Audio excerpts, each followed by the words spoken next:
I can explain on that.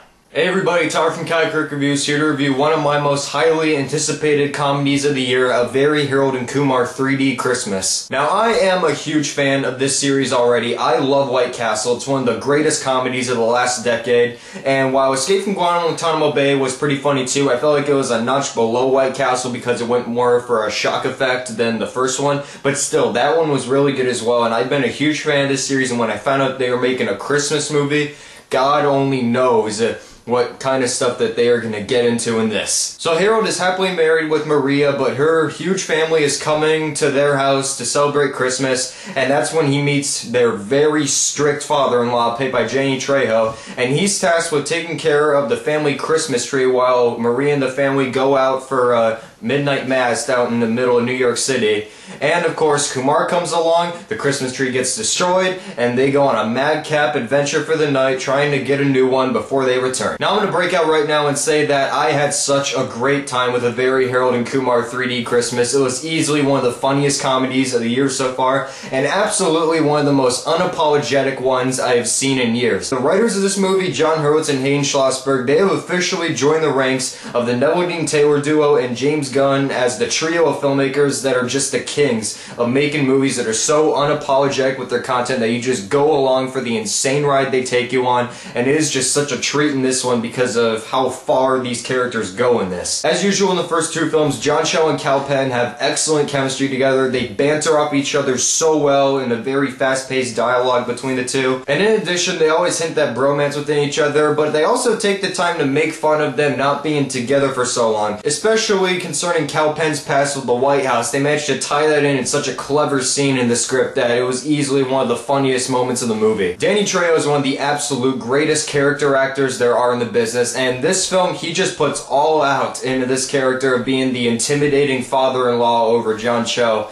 in which he had me laughing a lot just because of his facial expressions, because come on, Trejo can intimidate the hell out of you from just the way he looks. Just like the first two films, the scene stealer is Neil Patrick Harris as Neil Patrick Harris, in which this film just puts it all out for his character, which is the funniest he has been in any of the movies. How can you not laugh at this guy's charm, because any time that he was on screen, even though it was probably the shortest he's ever been in any of these movies, he was only in it for about 10 to 15 minutes, but when he was in there, it was golden, and I was laughing hysterically, especially for what covered up from what happened to him in the second movie, carrying up to how he got to heaven and more. It was absolutely one of the funniest scenes in the whole franchise. Once again, I have to give a lot of credit to the screenwriting duo of John Hurwitz and Hayden Schlossberg, who are also writing and directing the upcoming American Reunion movie, another anticipated comedy for me next year, in which I just want to get a behind-the-scenes special on either the Blu-ray or DVD when I buy this stuff. How the hell these guys cook up these insane situations they go through in this film. The movie is totally self-aware too. It knows it's ridiculous, and it pokes fun at nearly anything Christmas related,